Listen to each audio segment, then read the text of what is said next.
I think I literally tweeted like it's Hercule Poirot in Venice because there's 2 more weeks till this film comes out. The only way the stakes could get higher is if someone dies. Yeah, right. Like an unrelated, like Nick Kroll mysteriously vanishes or whatever. Well, it's like Kiki Lane wasn't even at the premiere. Welcome to Keep It, Cricket Media's show about pop culture and politics and what happens when they smack into each other at an alarming speed. I'm your host, Ira Madison III, a television writer and Fall Out Boy fan. I'm Louis Fertel. I'm a TV writer and Jane Fonda historian. Let's get into it. And we are back with an all-new episode of Keep It. I'm Ira Madison III. I'm Louis Fertel, and that bears repeating because something we've never discussed on this show is that you have written on the new show Uncoupled. Yes. And also the new show So Help Me Todd. I want to be Yes. clear that those are 2 Marcia Gay Harden projects. And of the 2 hosts on Keep It, who do you think is owed double Marcia Gay Harden projects? Has she been on Kimmel while you've been on? At some point. I don't think recently. Wow. Okay. I mean, I would have assumed you'd had double Marcia Gay Harden. No. I mean, we rarely interact with the guests on the show anyway, but I mean, you're right. If she came, I would like capture her in a butterfly net, and then that would be the end of the public knowing what happened to Marcia Gay Harden. Well, we've had her on Keep It. Right. Yes. No, she was a great guest. And by the way, we rarely have guests who come on multiple times for whatever reason. Marcia Gay Harden would be a great double invitee, and because we have one today. Yeah, we've got Betty Gilpin this week, who I think is maybe the definitive podcast interviewee of our time. Like the way that once upon a time, Julia Roberts would come on Dave Letterman and be the definitive talk show guest. Betty Gilpin is that for the podcast Helix Mattress Sleeping World. Well, also she discusses, it's like in a roundabout way, All My Children this week. And if you're speaking about calling her the Julia Roberts of podcasting, do you know that Julia Roberts was like obsessed with Days of Our Lives? That sounds familiar. I don't know if I remember that. Yeah, maybe I brought it up on here, but she was obsessed. And one year, I believe it like the Soap Opera Digest Awards, or the Daytime Emmys, whichever one, she introduced the clip for Days of Our Lives. Whoa, what the and everybody there just like gasped. Marlena from Days of Our Lives like fell backwards in her chair. It's like mid-90s too. So this is like the height of Julia Roberts, okay? She was like dodging weddings and watching Days of Our Lives. Right. And in movies like Something to Talk About. I love her weird forgotten movies from that time, like Dying Young. She just is in everything, you know? Actually, you know what? It makes a lot of sense when you look at Julia Roberts' personal life too, that she was like tuned in Days of Our Lives every day. I mean, a word I usually don't say because it's so overused, but the word is chaotic. I mean, what was going on in her life? Some of the things are beyond belief. I'm sure I've brought up this distinction before, but she's so an actress. I'm trying to like someone like Cher, or where the thing is, it's not that they're like supermodels. The thing is that they look amazing. Sarah Jessica Parker looks amazing. Julia Roberts, amazing. You know. Mm-hmm. You know what random Julia Roberts movie I was thinking about? I guess it's not random because it's been remade, but Flatliners. Oh, well, my friends Erica Tomasabi, Anusha Tomasabi are obsessed with Flatliners. It comes up absolutely every time I hang out with them. So actually, I have to avoid talking about Flatliners sometimes. But yes, I love that ensemble. Do you want to know where I first watched Flatliners? It was in high school, as I went to Marquette High School in Milwaukee, which was an all-boys Jesuit school. We watched Flatliners in theology class because we discussed the ramifications of dying and coming back to life. Wow. I love, actually, you know what? Mad respect to teachers who would like try to like pair real lessons with just movies to keep you entertained. Like it seems like something a substitute teacher does while they, recover from a hangover. But no, I remember in a psychology class, we watched A Beautiful Mind. I'm sorry, you're not learning anything real about the human mind watching A Beautiful Mind, but I appreciate the effort. And I just realized the Flatliners was also shot on my college campus, Loyola Chicago. Oh, you're right. That makes sense. Yes. I watched Mystic Pizza not too long ago. Very pleasant film. Annabeth Gish, my Right. icon. Where did you go, sweetie? Yeah. I mean, listen, justice for Annabeth Gish, because I still stand to reason that Monica Reyes on The X-Files was a great character. Oh. I know fans don't like her, but I fucking loved her. X-Files is a blind spot for me. I've never seen it. Oh, you should watch the Brady Bunch episode. It's a last season episode, and people are sort of like, about it. We're about the season then and her, but it's like the penultimate episode, and it is about the Brady Bunch house where they filmed it in LA being haunted. And the whole joke was like, this wasn't the house because they filmed it on a sound stage, but the house looks exactly like it, and it's haunted by like a ghost. And what's weird is now that house for real is the Brady Bunch house, right? Like inside, like they made it so that it looks like that. I think it's about that house. Got it. Yeah. Maureen McCormick on Twitter seems like a cool person. The other ones remain like remember when you couldn't avoid Christopher Knight on VH1? Now I don't know what the hell happened to him. Yeah, he was everywhere. Yeah, Peter Brady. He would have like 3 different shows. He was on The Surreal Life. Then he had that show with Adrian Curry from Joliet, Illinois, who says cafeteria in college the same way I do. Every time I think about the Brady Bunch, by the way, I always get sad because at some point when I was like younger, either before it come out or when I was just coming out, I like was reading like biography or something on Robert Reed, and his life was depressing. Oh, well, I mean, he's just one of those like, I think the people around him knew he was gay. Like Susan Olsen on that show who played Cindy, she said she knew Bob Reed was gay by the time she was 6 when she started that show. But you're right, he was like a closeted to the public actor. Yeah, a tragic gay lotto, you know. Right, I think. Anyway, we should. What the fuck is going on this episode? We're going to talk about, believe it or not, I thought we were done talking about Don't Worry, Darling last week. I kind of did too. Yeah. But it is as the world is turning, there is more going on with this movie, and a lot going on at the Venice Film Festival, which for the longest, I kept thinking it was Cannes. Right, they aren't the same thing. Yes, they are in two different countries. One's in Italy, and the other one's in Paris. Well, Paris adjacent. France. When I think of the Venice Film Festival, the definitive image is when Gaga was in A Star Is Born, and she had those pictures on that boat. The boat, yes. Mm-hmm. That was my thing. My brain was reminding me, Venice, they all enter on the boat. Cannes, the women are yelled at if they don't dress properly. That's and right. Kristen Stewart always ignores it. Mm-hmm. Right. Looking smashing always. Yeah. And also, Lord of the Rings is back. Which I apparently, like, of course, 775 million people watched whatever that episode was. I have not seen it. And I've told Ira that his task today is to convince me to watch it if, in fact, he liked it. Though I don't know if he liked it yet. So stay tuned for this thrilling reveal. You'll just have to wait and see. All right. We'll be right back with more Keep It. Amazon's new Lord of the Rings series, The Rings of Power, premiered last week to mostly positive reviews, save for the evil white people on the internet who hate every fantasy thing at this point. They're spending their time between hating this and hating She-Hulk. It must be a very busy time for them. Are you a She-Hulk fan? I actually love She-Hulk. What's its primary thing we're supposed? It's funny, right? It's funny. It really uses the fact that like in the actual comics, like she would like break the fourth wall and sort of drag male Marvel Comics readers. So it works now too on the TV show, and it's actually the most like network, almost ABC sitcom version of a Marvel show you've ever seen. Right. That's sort of the feel I get from the there's popular music in it. Yeah, it's just funny. Like it's a sitcom. It's fun.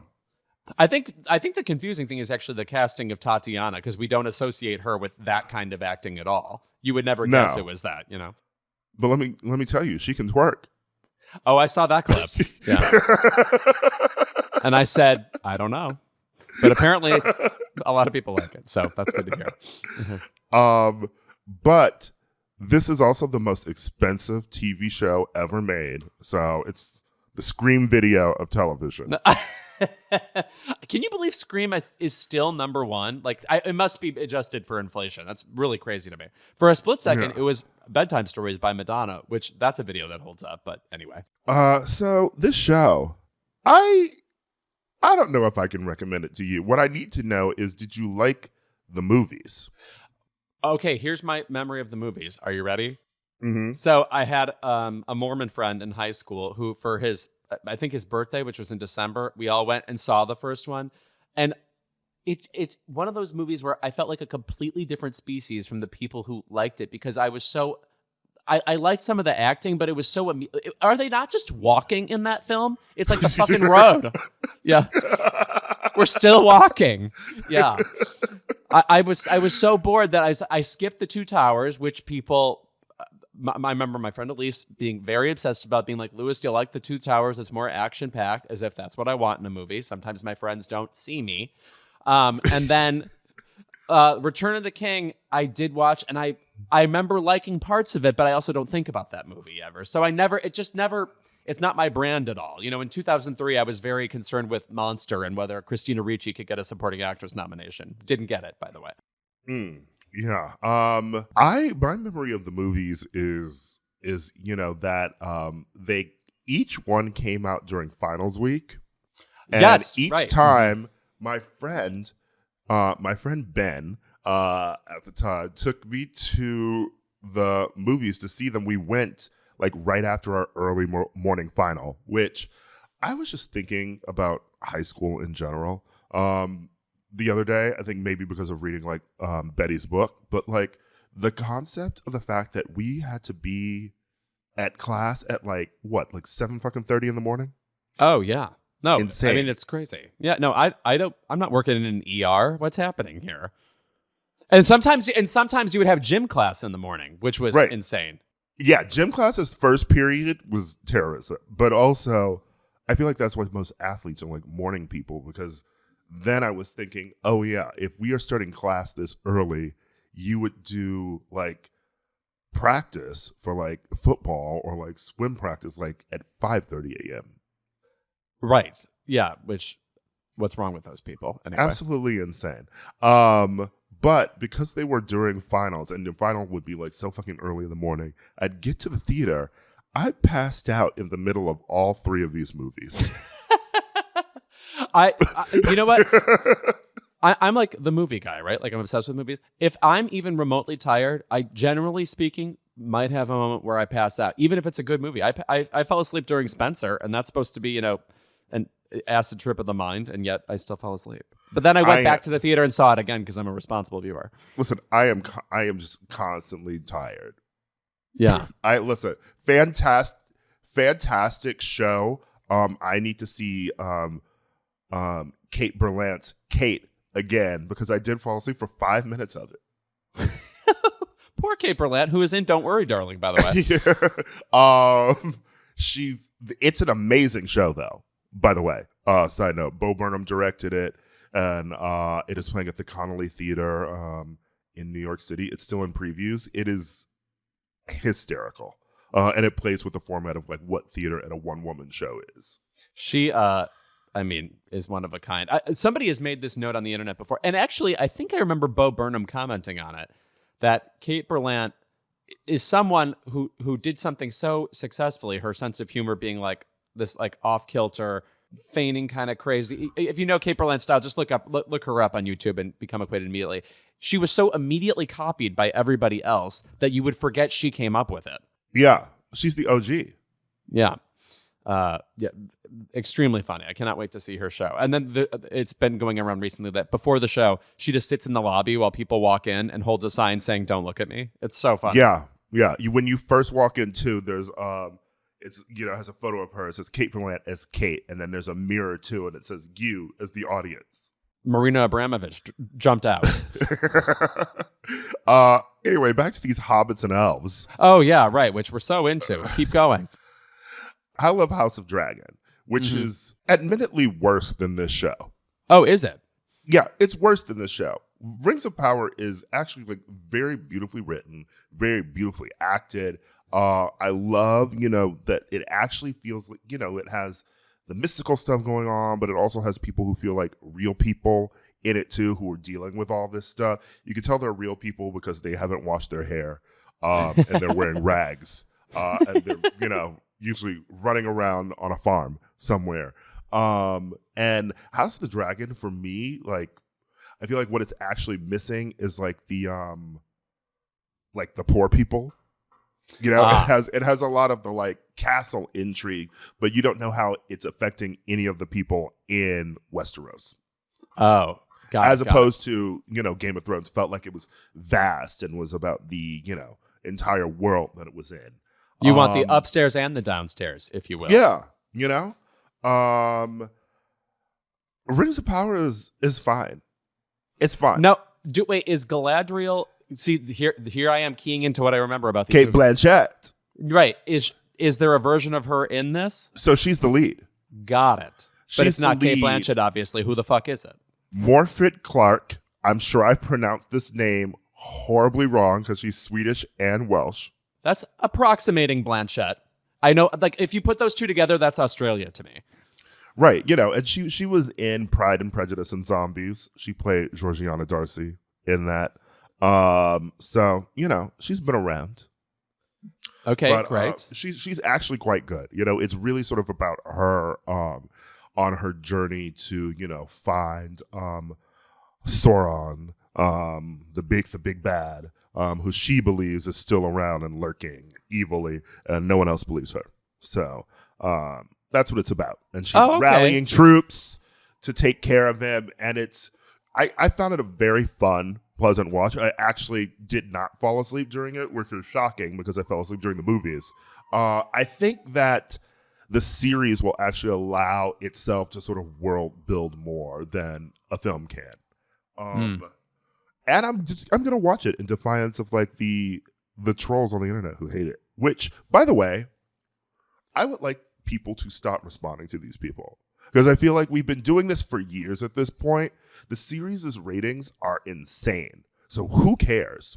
Yeah, right. We're going to get spinoff after spinoff of this damn thing. So they're yelling at the air at this point. It's like the same people who are like doing these long threads on Twitter about how they paid their student loans, so other people shouldn't get their student loans forgiven. And I'm like, well, the government's already doing it, so your tweet thread doesn't matter. So why are people quote tweeting it and arguing with them? Move on. Yeah, they are shouting at the air. Now, is the reason that people hate this show because it's like Galadriel led? Yeah, sort of that, but also like the Hobbit-ish characters. They're not actually hobbits. Whatever the name for them is. I haven't read any of these books, and I don't know how much of the book is being referenced and how much is not being referenced. But I also know that they don't have the rights to like the main three texts. So there's a lot that they're sort of making up in between too. There's some freestyling going on. Y'all listen to X-Ray Vision if you really want the lowdown of this, because you're not gonna get it from here. Okay. This ain't the Oscars. You got to bring your own cups up in here. I'm trying to even think of the last fantasy thing I really connected with, because what comes to mind is the first Tomb Raider movie, which by the way is terrible, and I know you're a fan, but like the aerodynamics of the jumping around there, that's as close to fantasy as I can dial into. Do you prefer Miss Vikander? Did I say that? Does one mean the other? No, I didn't. I actually watched a few scenes from the Vikander one, and I mean the set pieces are perfectly fine. They did the action part of it well enough. Do you prefer The Cradle of Life? Because that is also an acceptable answer. No, I remember thinking that was unbearable, but also I feel like we get more Voight in that one, right? Yeah, at Gerard Butler. Right. That was the beginning of Gerard Butler for us. And I think that Jan de Bont was in his bag. Okay. Wow, I forgot that was a Jan de Bont. Okay. Speed, Twister. Come on, this is an icon. Speed. I fucking love Speed. Talk about a movie that's impossible to fall asleep to. Did he direct Speed to Cruise Control? Yes. Are we going to discuss that film? Absolutely not. That may still be the definitive sequel flop of all time. It truly is. And I love how Sandra Bullock is just sort of like, yeah, I shouldn't have done that movie. Right. No, I mean, well, also she was in like 80 other successful movies around the same time too. So she's never really had to even answer for it. Yeah. But anyway, I enjoy it. I'm going to keep watching it. I think that I will put in an honest, truthful effort into watching this show. But again, I think I brought this up in regards to the Game of Thrones show. If there are too many discussions over chalices, I'm out. I immediately tune out. I don't want anything to look like chess while I'm watching a drama. So that's why Goblet of Fire is your least favorite Harry Potter. Right, and I rank them constantly. Actually, I can't even sit through those movies. I remember I watched the first one in theaters, and the kids are cute. They look like Fisher-Price little people in the first couple ones. And then, moving on, I'm like, Ray Fiennes is one of my favorite actors, but like they made him look like that. I just don't care. Yeah, it's weird for a person who's, loves like Game of Thrones and like Buffy's my favorite TV show. And I spent the weekend like talking with someone about how much I love Charmed. The actual like the hard fantasy like this, like doesn't pull me in. And I've certainly never read these books, and I've certainly will never read them. No, I mean, literally, like one of my favorite movies, 45 Years with Charlotte Rampling, which is like hard reality. Like people are just sitting around upset, like in real life. And even the part where she learns that her husband's ex-girlfriend like fell in a crevasse or something, that's almost too unbelievable for me. Like that there was even a plot point that referenced something that felt too extreme to be real. That almost took me out of it. So I just need to retrain my brain to understand that fantasy is, the imagination running wild, and I should really embrace it. By the way, you also just brought up Buffy the Vampire Slayer. We should acknowledge Freddie Prinze Jr. and Sarah Michelle Gellar have been married for 20 years now, and they're like the Hume Cronin and Jessica Tandy of the Kelvin Williamson universe, which rad. But apparently there's an old clip of Howard Stern where he's like, you two are going to get fucking divorced, whatever, and I'll pay you like $1 million if you actually stay together. And now Sarah Michelle Gellar's holding him to that. Anyway, now I stand Sarah Michelle Gellar. Get your coins, sis. Yeah. By the way, I love that there's been a renaissance and people appreciate the fact that the Scooby-Doo and Scooby-Doo Monsters Unleashed are great movies. I don't know that I ever saw Monsters Unleashed because I, was a thinking adult at the time when they came out. So you were afraid of the monsters. They were unleashed. You were like, keep them caged. Right. No, it has to be like the zoo. I have to be able to just walk past them and, sort of exchange a glance and move on. If they're unleashed, I'm unsafe. Also James Gunn wrote them, so they're basically like Guardians of the Galaxy. They're funny, they're self-referential. Anyway. Got it. All right. Well, I'll watch that other fantasy masterpiece too. I wish someone would adapt my real fantasy OG, though, the Canterbury Tales. You really want to see that? I love the Canterbury Tales. I don't know why.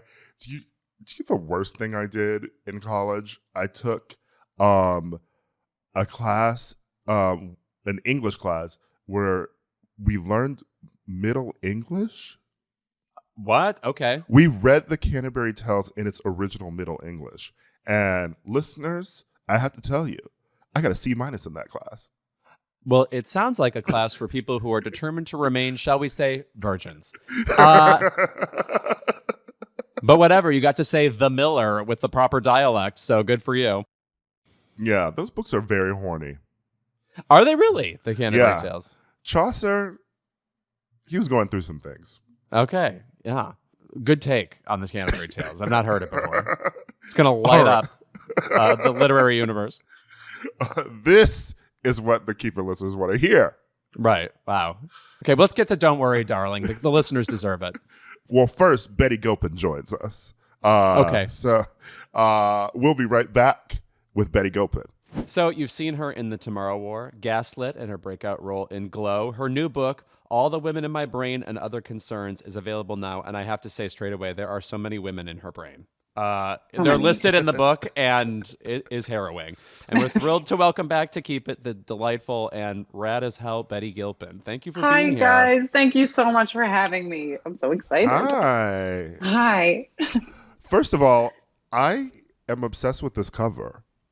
Oh, thanks. I love book art, and I want to say that this is like book art you would want to see hung in a wall. Hung on a wall, like a good wallpaper accent wall for a bathroom, maybe. Yeah. A whimsical Palm Springs bathroom.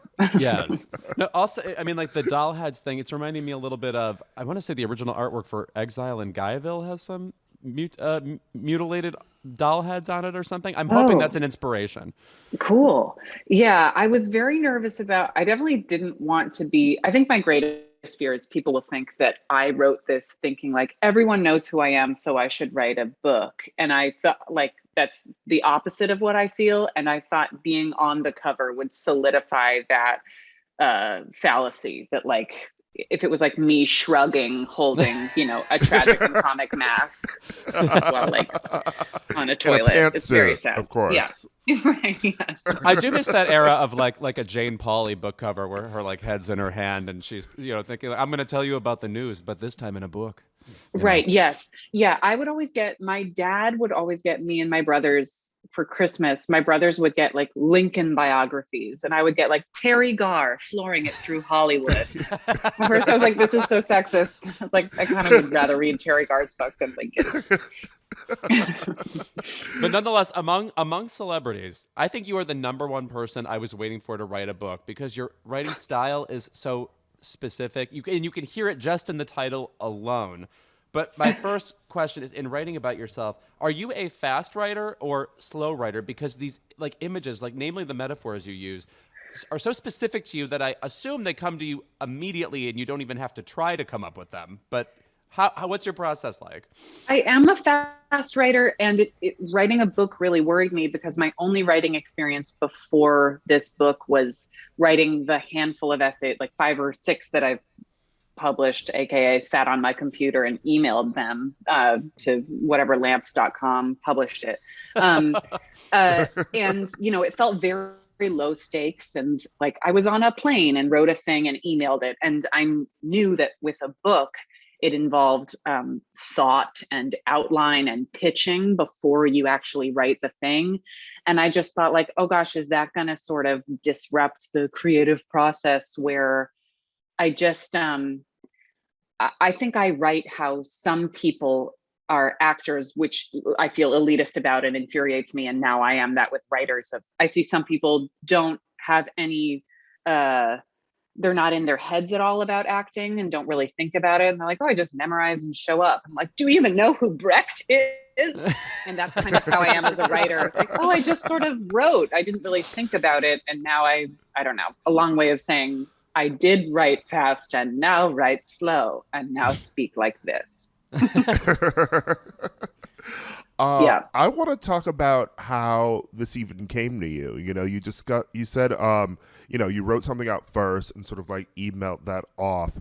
Was this something that was rattling in your brain during the pandemic, obviously, or was it you just had the idea to write one thing and then you were oh, maybe this isn't an essay to put I don't know, in Vulture or something. This is going to be a book. Yeah, I think that there were these ideas brewing for a while, and I had wanted to write a collection of essays. I think that I just always felt when I was a big stoner, I never really learned how to roll a joint, because I was why not let the best joint roller in the room roll the joint? Why have a mediocre joint? And I kind of felt that about books too. Sort of if it's not going to be Tolstoy Didion, why write the book.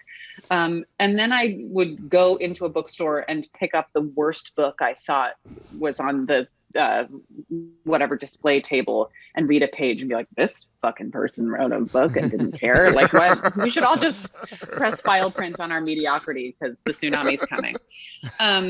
So yeah, and you know, I had a baby, and in quarantine, and the hormones that come right after a baby, it's like every idea is a good idea, like you're at a rave constantly of your own validation inside your mind. So I wrote the book during that time and sent it before the hormones changed into like every idea is bad and the world is dark.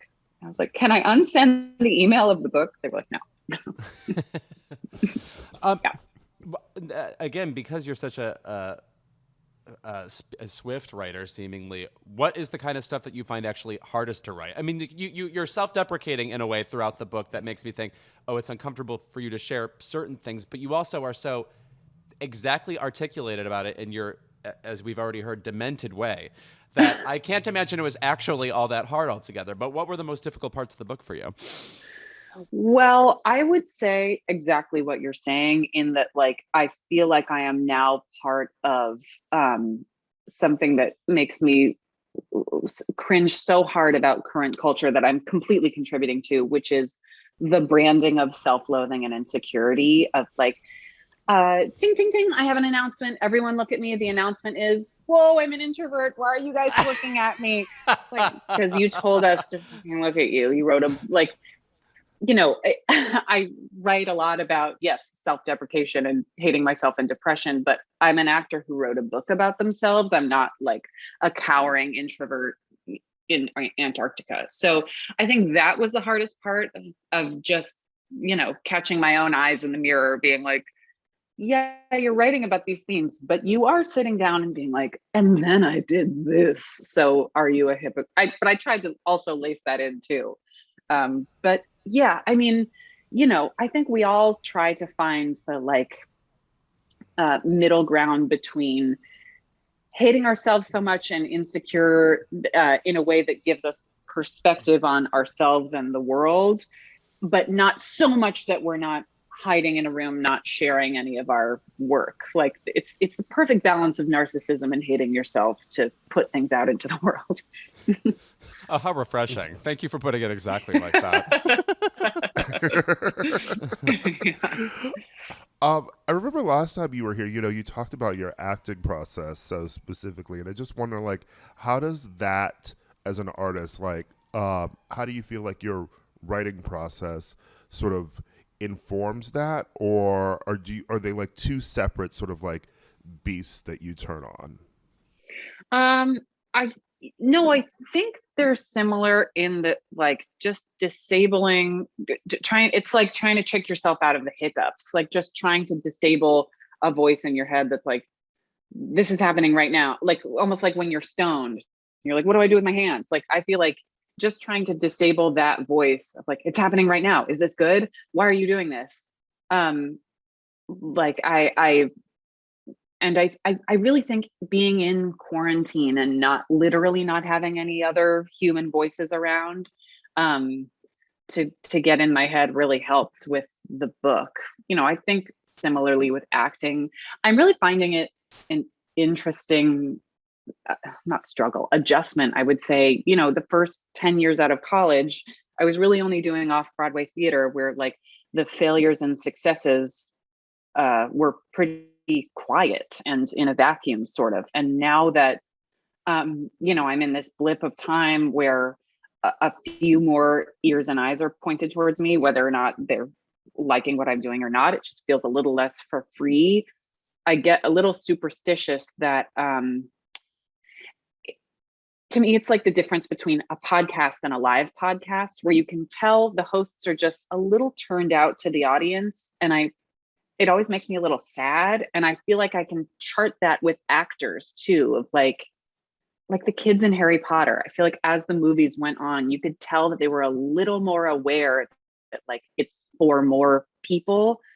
And I think it just gets harder to be authentic when you're like playing to the audience. And I just get I don't know. I get superstitious about that. Like, does success equal becoming a bad actor? I worry. I mean, that must have been somewhat surreal when you found yourself alongside Sean Penn and Julia Roberts, like definitive actors. Like you're the thing you were doing casually and on stage, and as you said, in a vacuum, is now with like the people who are in the Wikipedia article for movie star. Yes, totally, completely, yeah. Although I feel like that tips over into like when you're that big of a star. Not that they did this, but like you can control the environment to make it as comfortable as possible for yourself in order to do the work that you need to do. Like, I remember the other day doing a scene in this nun show I'm doing, and they were like, oh, can you look at this piece of tape on the camera instead of your scene partner? He'll be right there. You just do the dramatic scene to the tape instead of him. And your brain, it's so, I'm sure you guys have, it's just so hard for your brain to compute like, tape, not that person, tape, not that person. And we did one take. And I was like, I'm so sorry. Can we do it to him? Can we find a way? And like, I don't know, 10 years ago, I never would have had the balls or whatever to say that. And I feel like Julia Roberts and Sean Penn can be like, can the tape not exist and that sound and this person? Okay, now I'm ready to do the scene.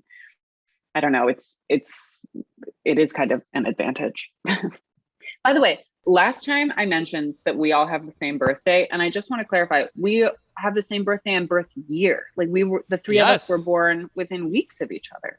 Yeah, wait, you're July 86 and Ira's July 86, right? And I'm August 86. Yes. Yes. Like we were high-fiving across, we were astral projecting to each other as infants. Yes. Just wanted to say that. Our parents were all sitting around waiting for the movie Platoon to come out. And they're like, I guess I'll give birth. Yeah. Like, I can't believe we're going to miss the Platoon premiere for this.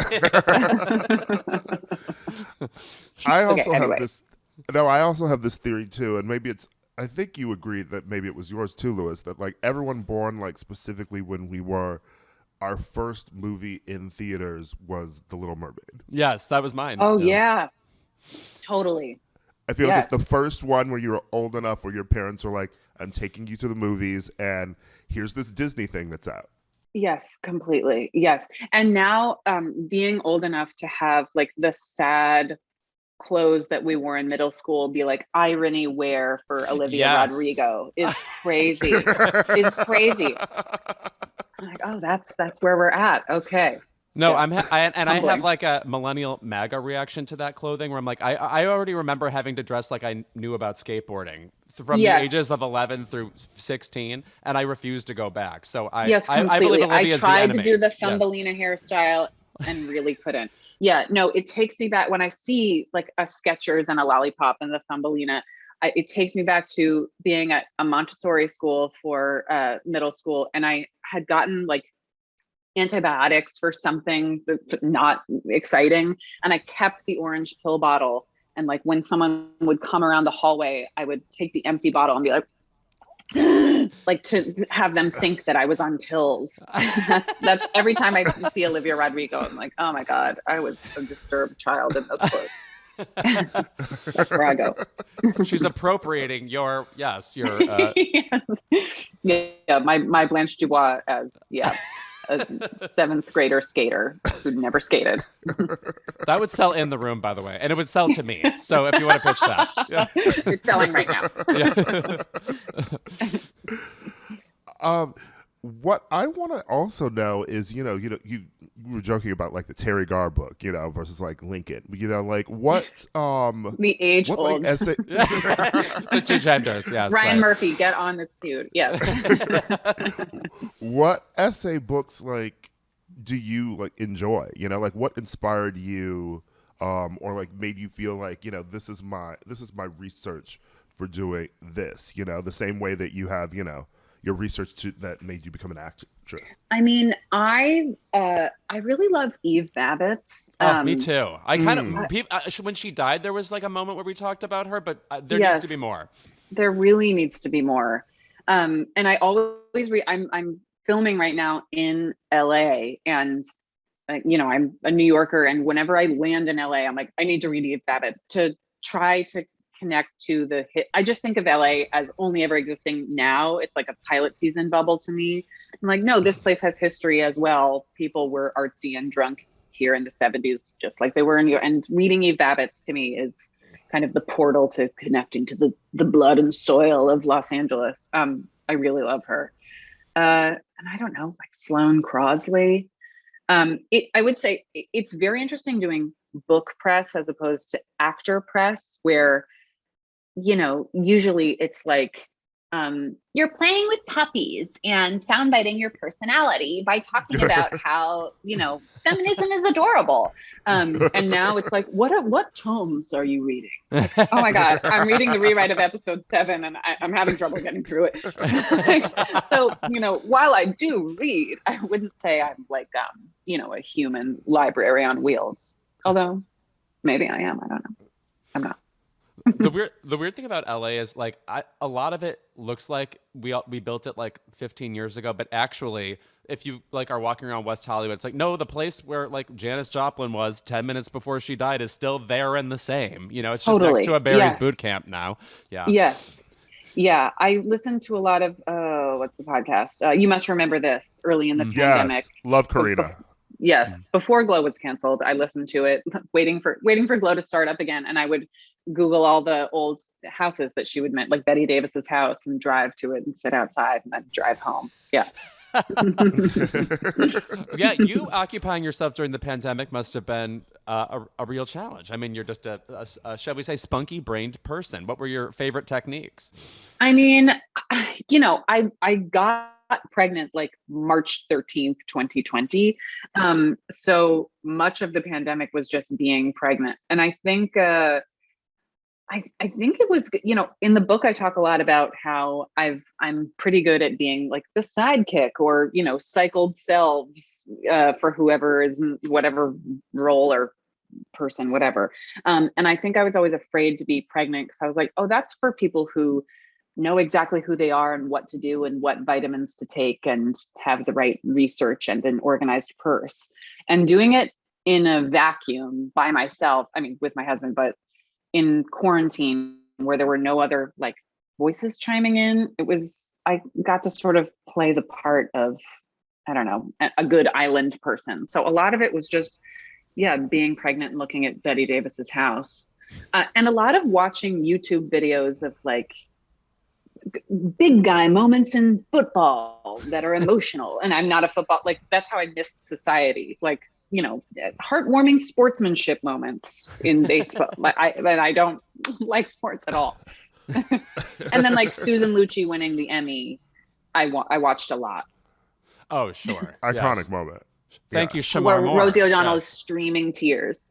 It's so beautiful. Watch it if you haven't. Actually, Rosie O'Donnell winning an Emmy once upon a time where she thanks Oprah. It's like, I think she wins. It's the first time she wins for the Rosie O'Donnell show. And she thanks Oprah and says literally, I have a scrapbook of you. And it was like the kind of thing that is a compliment. But if she wasn't saying it in an Emmy speech, would sound like she was like threatening Oprah. Like, I'm coming after you, Oprah. I have your text. Yeah. Yeah. Oh my God. Rosie.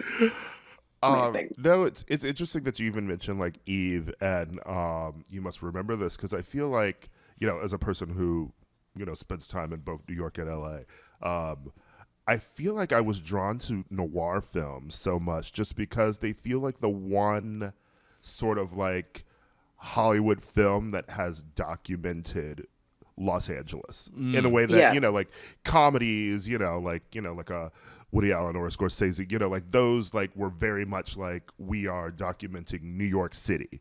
But LA more has, it's just people were committing murder.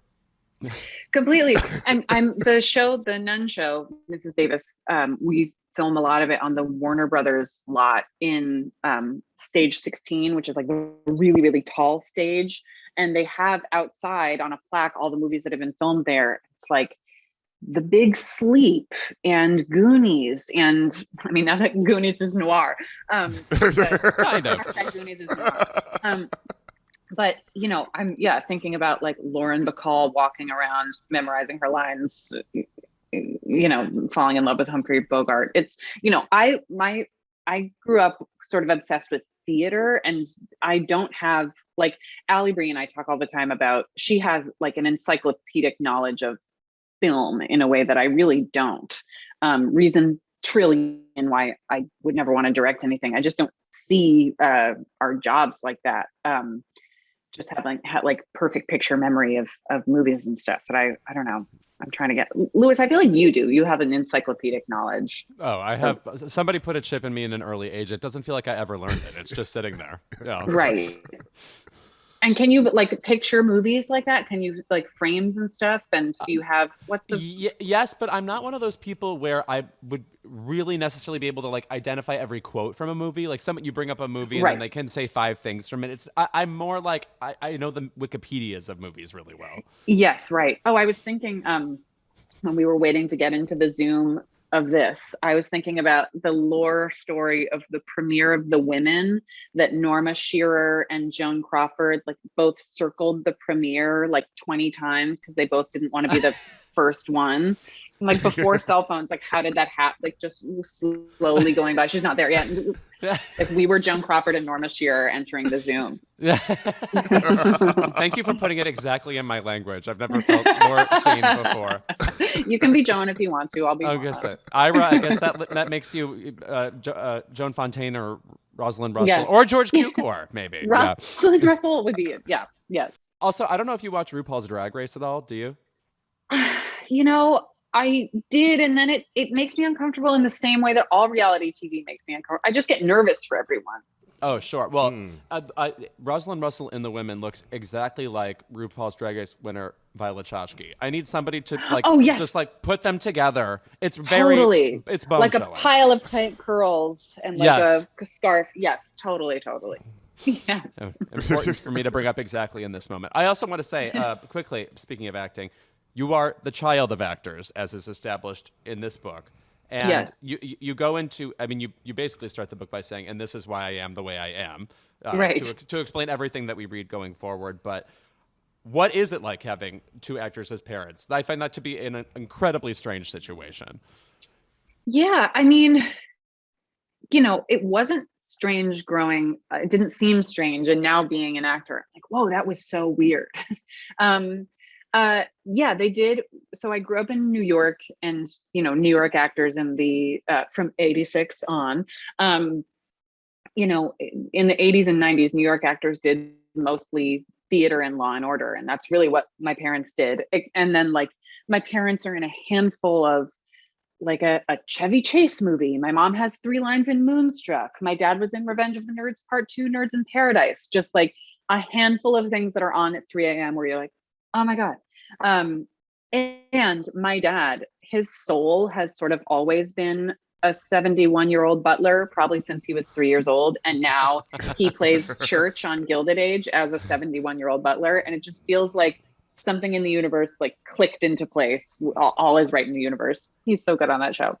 And yeah, I would say I'm sort of half my dad and half my mom. My dad is very stern butler, Atticus Finch person, and my mom is Lucille Ball, complete farce incarnate of a woman, fiery red hair.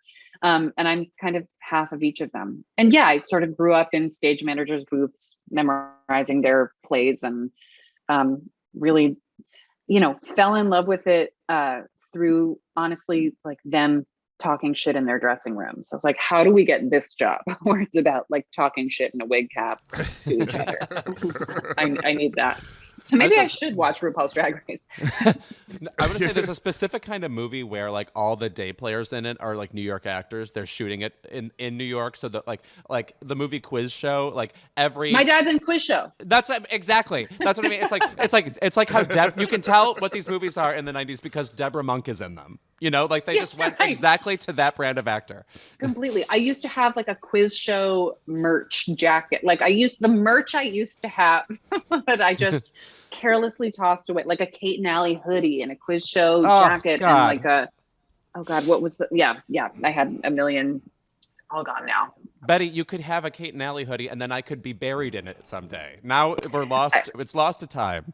I'm desperate to find. I've scoured YouTube for my dad. My dad played the like cranky neighbor on Kate and Allie, and I cannot find any cameo, and I need to find it. I actually have an interesting question too about you discussing like directing too, just because I started out in theater mostly, and I feel like the thing that draws me to wanting to direct is I, at least as a writer, like love actors on the stage, you know, and working with them. And do you feel like you would be more interested in directing for the stage than you would be for film, or is it still not something that interests you?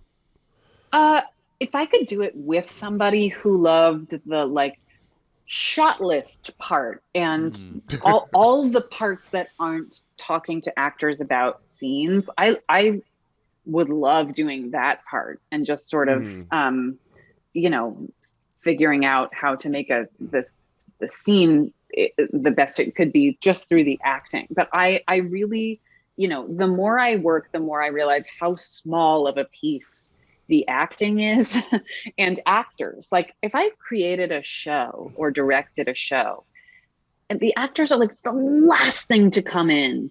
It takes so long to make stuff and to write stuff and to direct stuff. And then the actors are the one that go out and do the press. I would just be so angry that like Cindy is the one who goes out and is like, the thesis of the piece that Betty wrote and directed. I feel like, get Cindy out of there. Cindy doesn't know what she's talking about. So I don't know. Now knowing how hard it is to direct, yeah, I would just, the pressure of everything being on your shoulders. Ira, you want to direct film or you want to direct theater? Or you are directing? I could do both. Actually, I did theater in college. Actually, directed theater in college. So you know, I think cool. the way Where'd you go to that school? mine worked. I went to Loyola Chicago for undergrad, and then Tisch for grad. Oh, cool. I just think the way that I see the stage is sort of, I see the pictures first, whenever I like read anything or even write anything, and then I think about what the actors are doing. So. Right.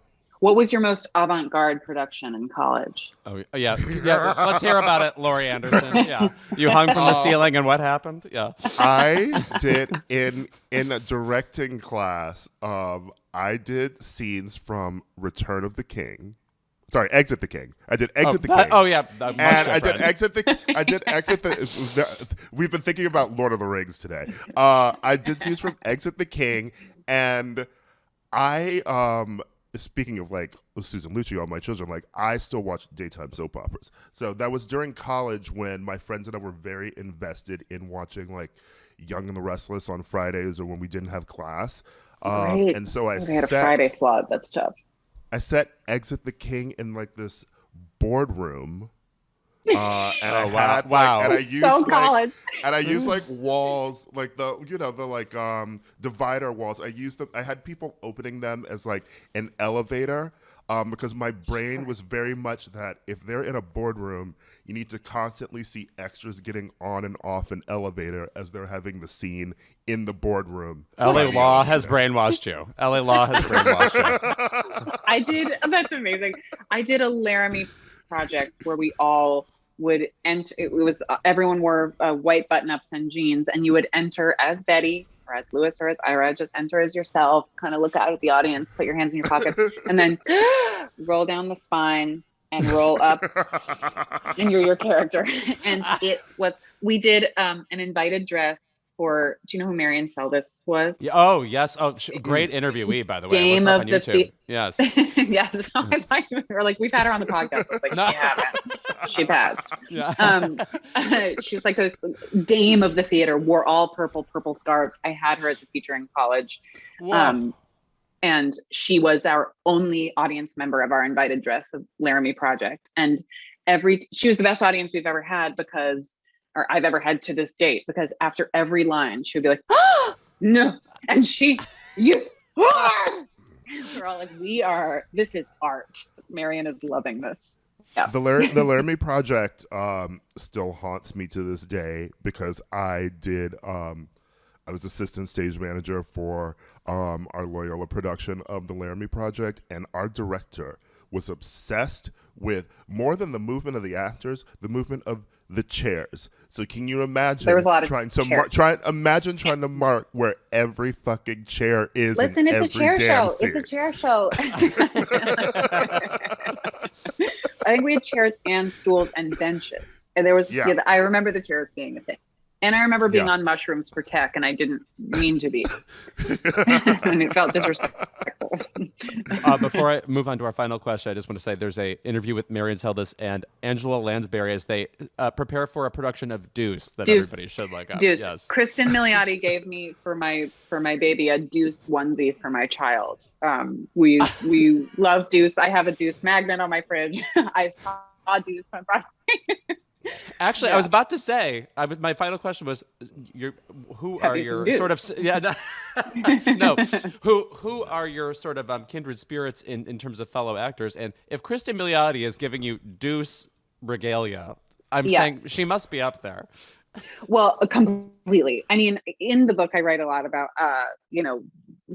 female friendships and how a lot of them started as a faraway eye roll. And Kristen was definitely one of those people where I was losing every part to her. And I was like, this is a monster. I never want to be near this person. And then we did one play together. It's like, I'd die for you. You're my sister. Kristen, we were just talking yesterday about like, what can we just do a television show together and do that for 20 years? Like, I don't want to make self-tapes anymore. And she pitched a Arsenic and Old Lace origin story is the plot of our. So it's like, that has to be it. That's it. God. That's completely it. Betty, it's actually painful to interview you. You're hitting too many synapses are firing me. I'm like clutching a wall. Josephine Hull, please, let's go there. Yes. My dad did a production of Arsenic and Old Lace with Joanne Woodward at the Westport County Playhouse. And I saw so many performances of it from the stage manager's booth. It was wonderful. Or what was it? I don't know. It was in my memory. Wait, was your dad the Cary Grant role, or was he like the okay, got it. Yeah. He was in the Mortimer Boris Karloff role. Yes. Yeah. Well, thank you for being here, Betty. I mean, I love this diversion into theater talk with you. It was so much fun. Thank you. Thank you so much for having me. And I'm gonna have nightmares about the Laramie Project again now. I know. I don't know why. Like, my tailbone was like, "Why did you bring it up? We can't think about that anymore." I don't think anyone who did the Laramie Project in school left a production of it unscathed. No. Yeah. Post your horror story. This can be a sharing moment for all of us. Yeah. And also, I just want to reiterate, this book is so special and just immediately gets you into the brain of Betty Gilpin, which is such a joyful, rad, strange place to be. So I'm very thrilled you wrote it. Thank you so much. Thank you so much. Thank you, guys. Thank you. Yeah, thank you. Betty's book, All the Women in My Brains and Other Concerns, is out now wherever you get your books. The Venice International Film Festival is happening now in Italy, with films like Don't Worry, Darling and The Whale already generating buzz. And let me tell you, we need to get into Don't Worry, Darling first, because this has unraveled into more than chaos. No, I mean, I can't think of a film festival moment that's more insane recently. I have memories of the movie W.E. that Madonna directed, and I think it was pilloried immediately. And then the people showed up, and they're such August actors, like, Andrea Riseborough and Abby Cornish and James Darcy, and it was I remember that being extremely awkward, but this is just a new level. Like, literally, the arrangement of how these people are standing on a red carpet is like, it could only be that way, because any other way, shots would be fired at each other. Don't Worry, Darling finally premiered at the Venice Film Festival this week, and we talked last week about the Florence and Olivia alleged feud.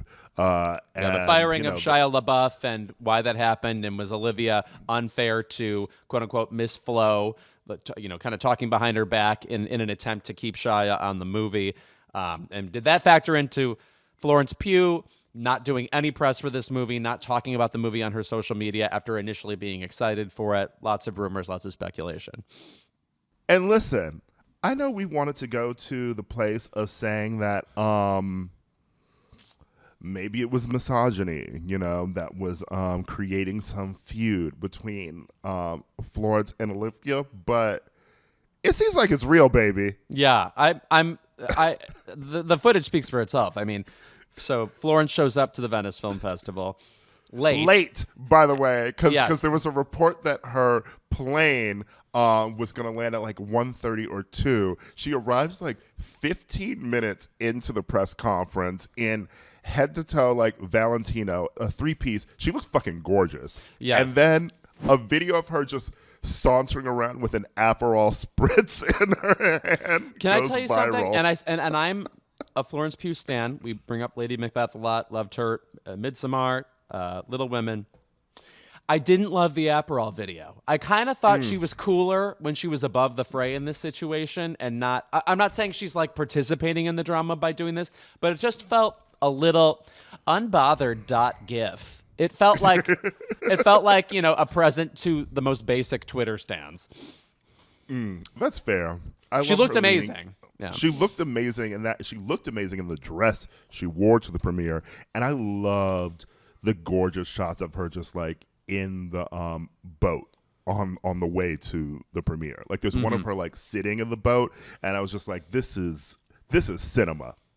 Also, I have to say, flying in from Budapest specifically, there's a specific Agatha Christie glamour to that, which is very appropriate for the drama of this situation. Because I'm getting a "and then there were none" type murder vibe from this cast. I think I literally tweeted like it's Hercule Poirot in Venice, because there's 2 more weeks till this film comes out. The only way the stakes could get higher is if someone dies. Yeah, right. Like an unrelated, like Nick Kroll mysteriously vanishes or whatever. Well, it's like Kiki Lane wasn't even at the premiere. Right. And it's very suspicious that Kate Berlant is in previews now for her show when this film is supposed to premiere. She couldn't wait. Anyway. Everyone's a suspect. I love it. Yeah. Olivia Wilde dodged questions about the feud at the press conference, saying, as for all the endless tabloid gossip and all the noise out there, the internet feeds itself. I don't feel the need to contribute. I think it's sufficiently well nourished, which is a way to say nothing. Yeah. And it also But sounds also like true enough. Yeah. Yeah, true enough. But also, it's past tabloid gossip at this point. Yeah, right. I'm going to It's say, in every outlet. And it's Yeah. also funny that she said this.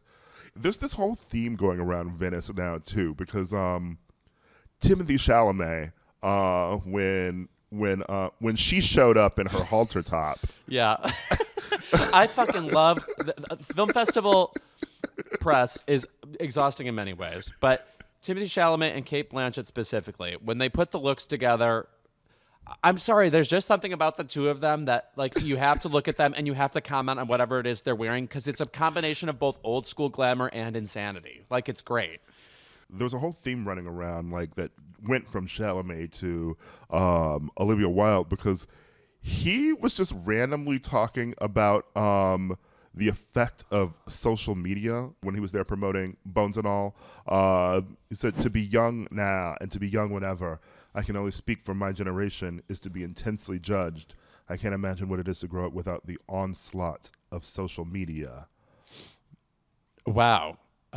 He thinks there's a societal collapse in the air.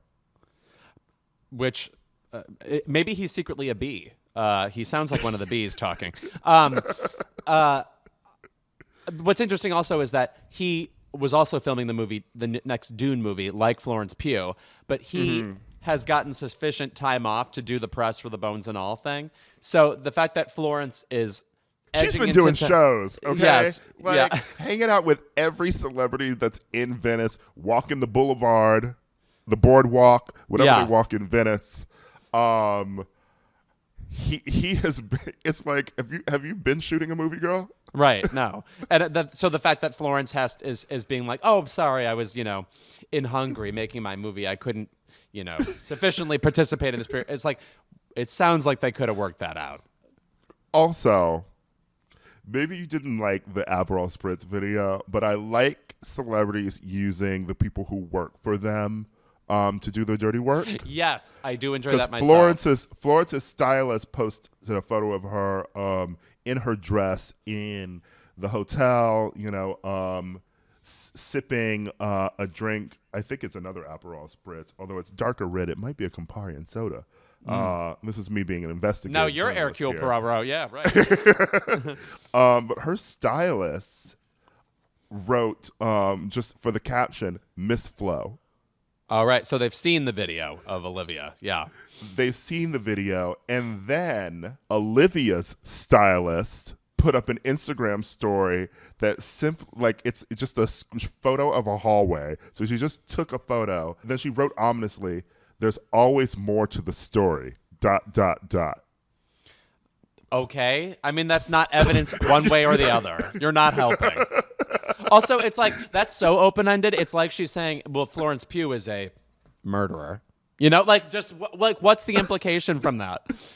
And the stylists feuding with one another. Clearly, one of them is the suspect. Yeah. Clearly, one of them actually did it when the body drops. Right. So, by the way, crazily enough, so the movie premiered and got a 5-minute standing ovation, which, if you're familiar with press from film festivals, means it's not that good.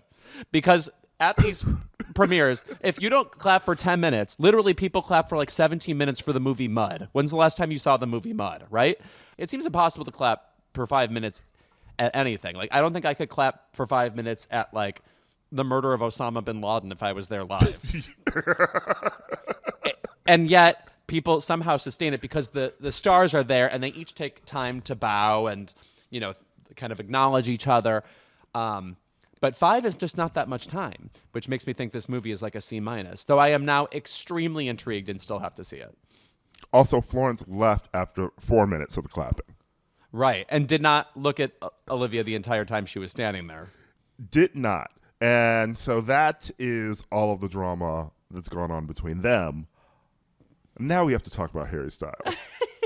It's so, and like, and his drama drags in Chris Pine. Like, everybody gets a moment in this. The first bit of it is the fact that no one knows if Harry Styles or Olivia Wilde are still together. Right. Because their whole thing is they don't talk about their relationship publicly. And like, aside from like the early paparazzi photos, don't really hang out in public together either. But they showed up on the red carpet and also did not acknowledge one another. Huh. At all. And when he sits down, Chris Pine is sitting between them, and there's also not an acknowledgement between Olivia and Harry whatsoever.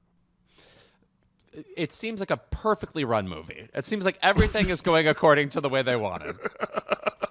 Chris Pine and Gemma Chan doing all of this work to be the people who are between all of the people who are feuding.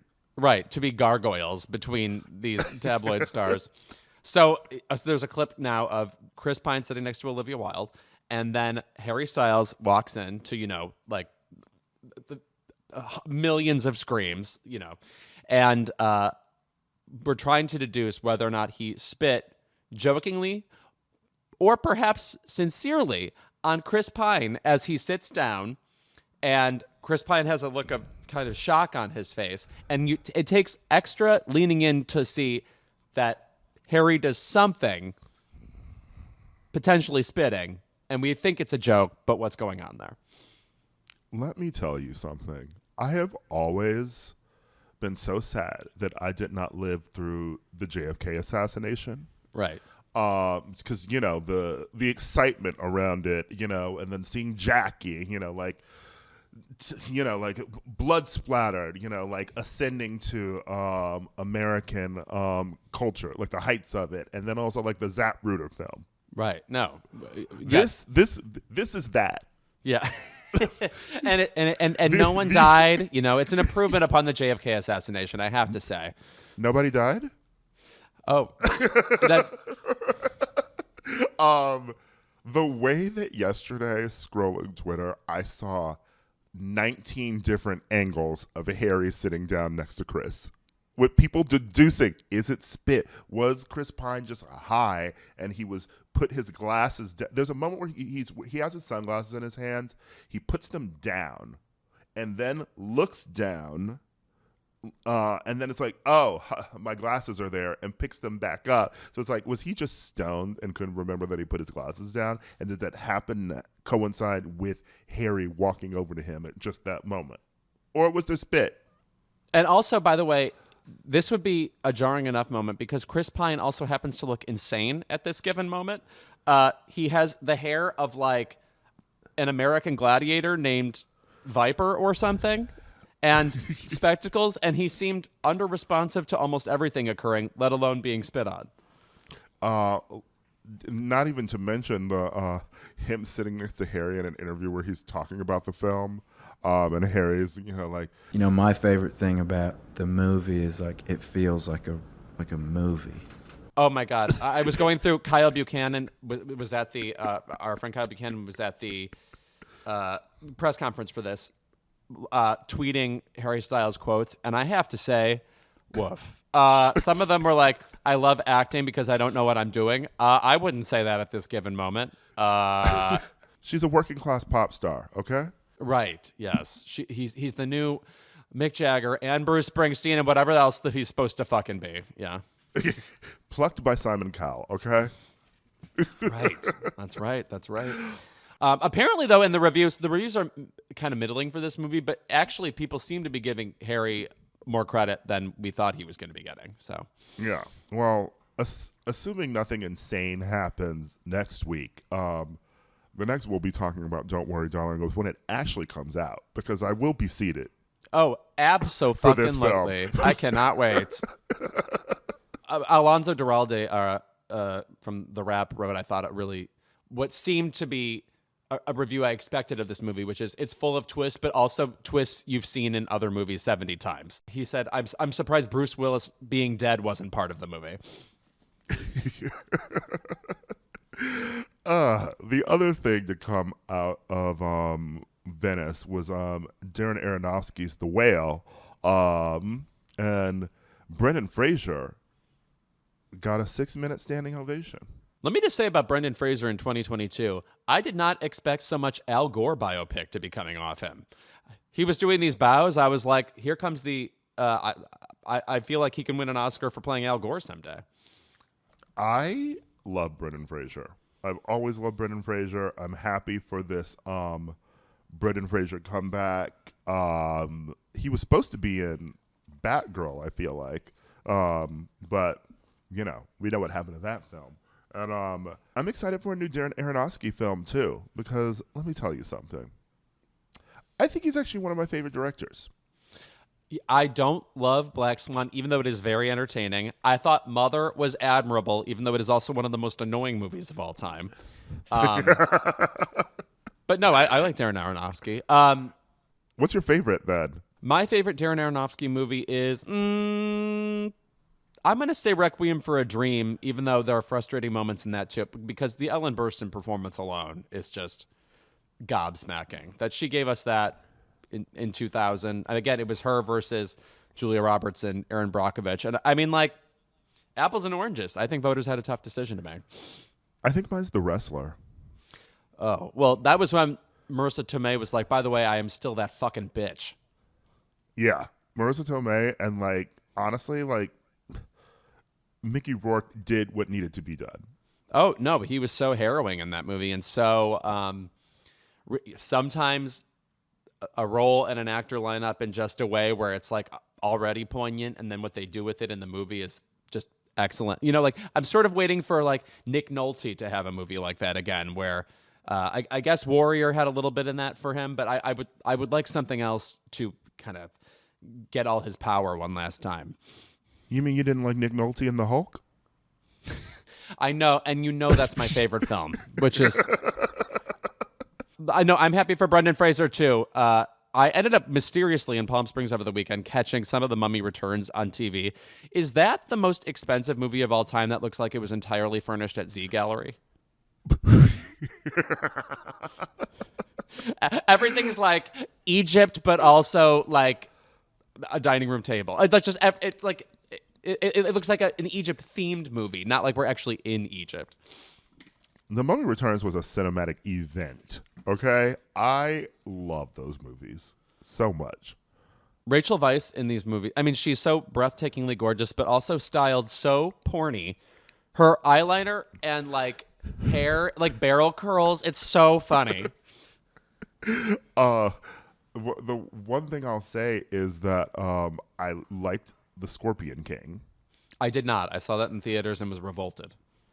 I liked The Scorpion King. I did not love the third Mummy film. The third Mummy film was Tomb of the Dragon Emperor. None of those words are my favorite. Brendan and Jet Li. And it was set in China. It was like a Chinese mummy. Okay. Michelle Yeoh's in it.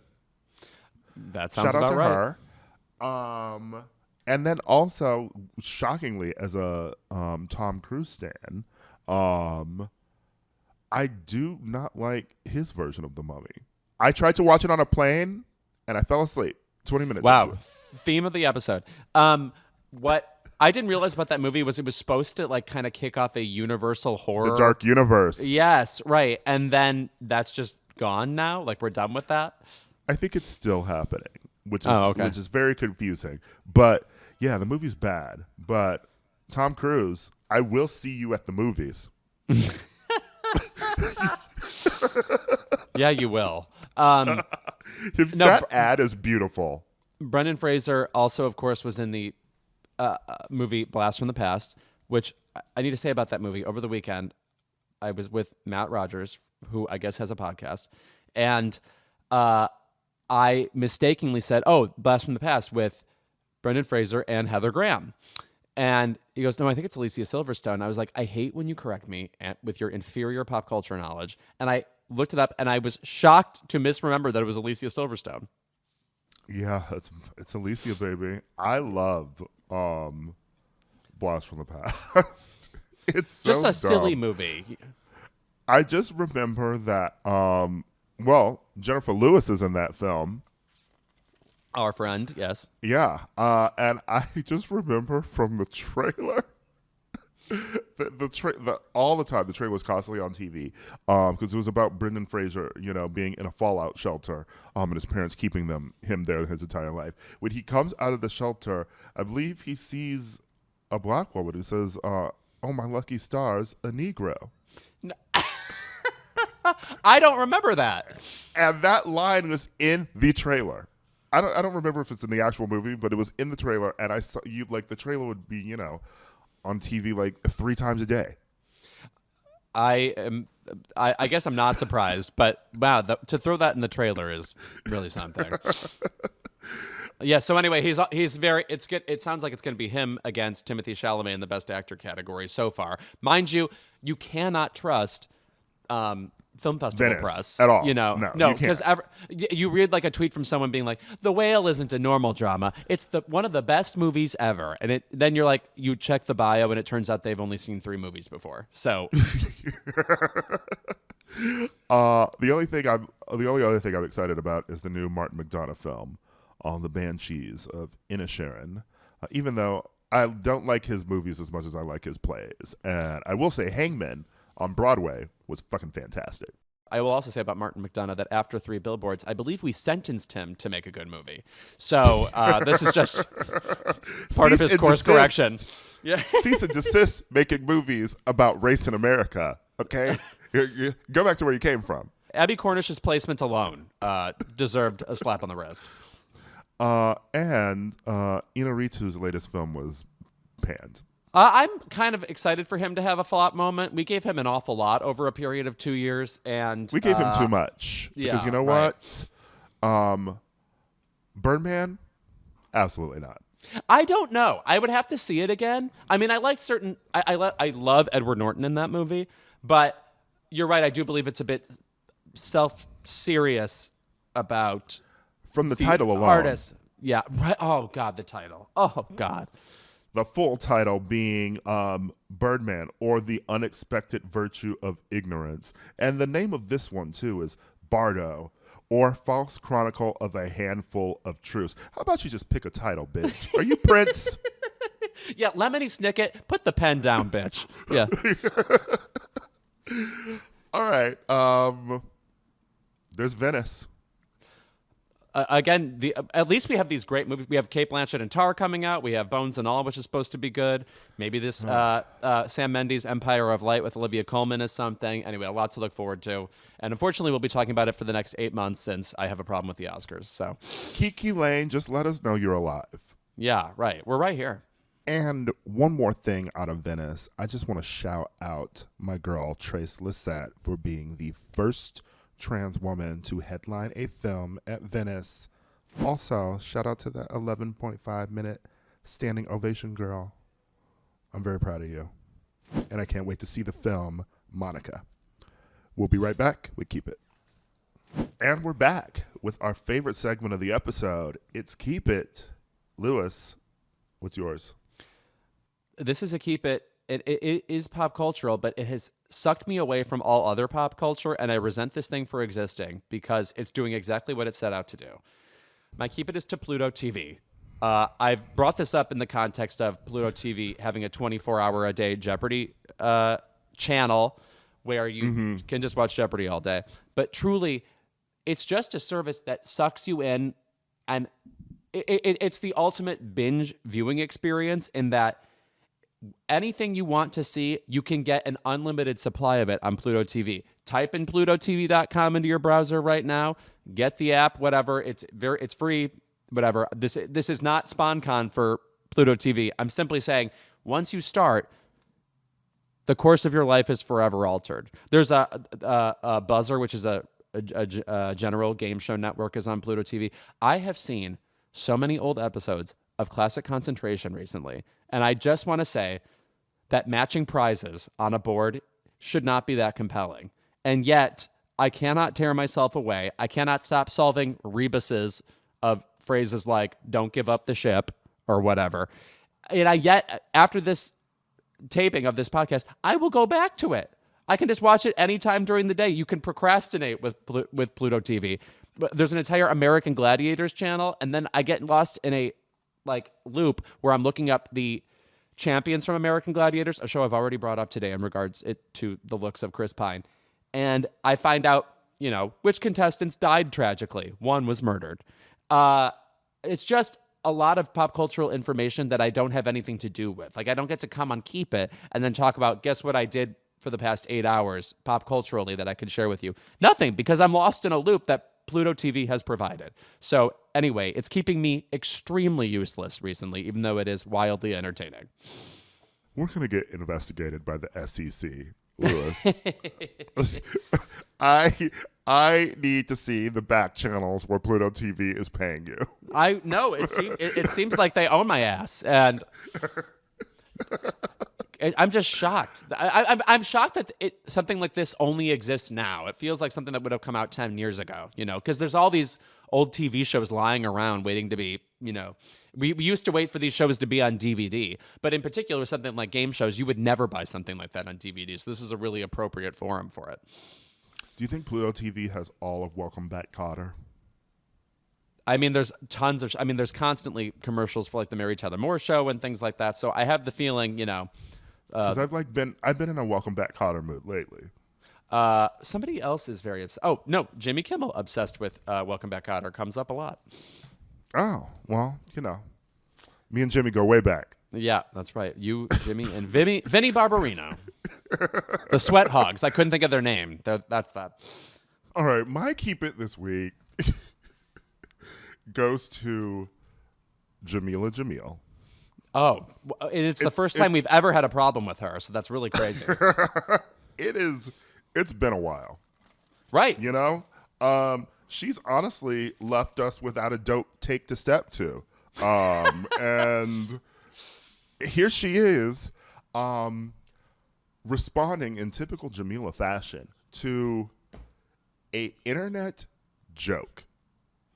The joke, of course, is that Lea Michele cannot read.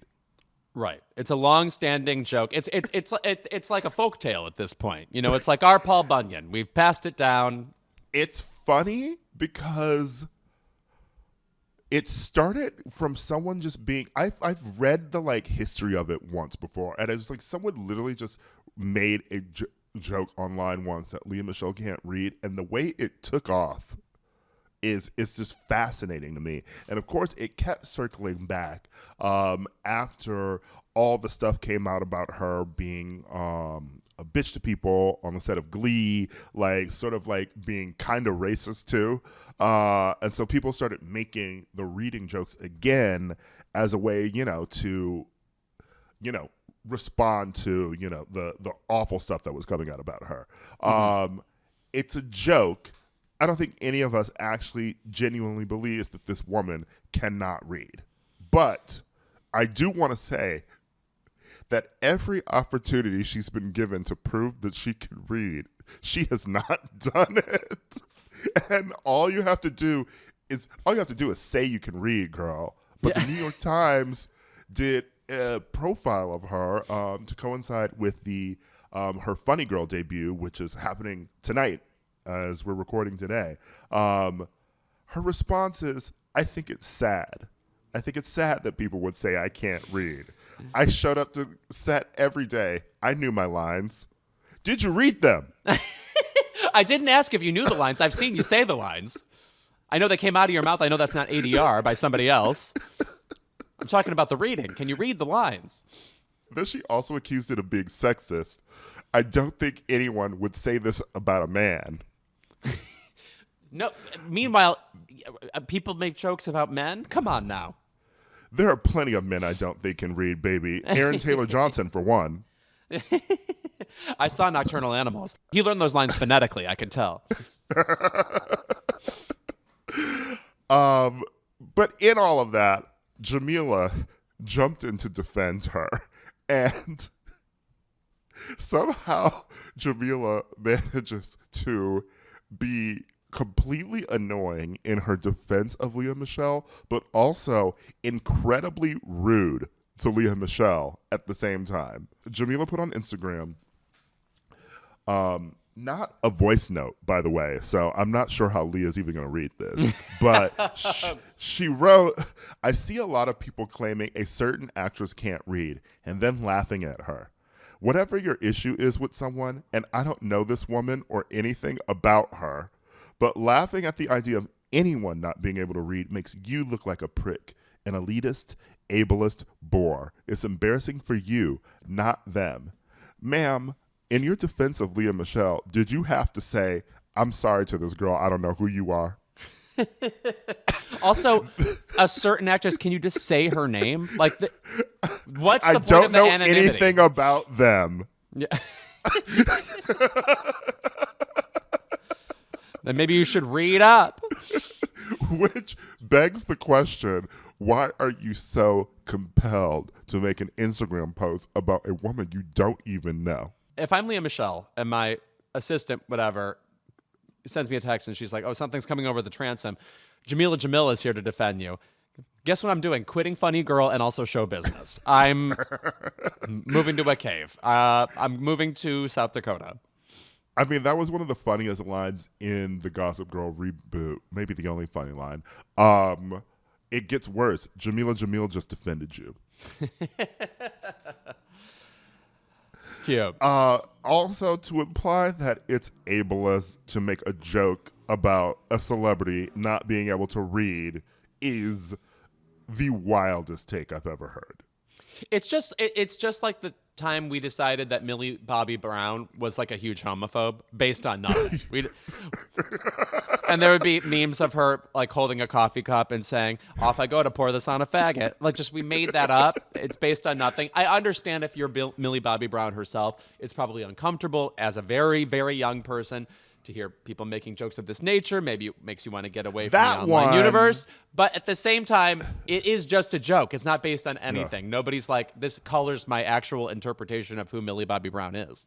Right. And that one, by the way, I could see someone getting angry at.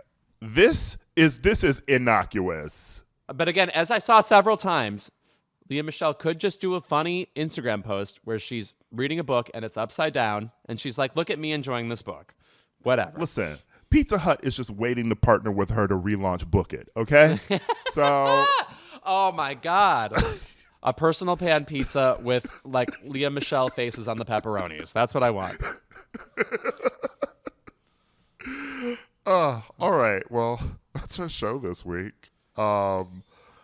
Thank you to Betty Gilpin for being back. And for being awesome. God, I just love having her on this show. Just a cool celebrity. What a cool person. We weren't going to add a third co-host, but if Betty wants to do it. Right. That's what the seat's for. So And thank you as well to the cast of Don't Worry, Darling, for being completely entertaining 2 weeks in a row.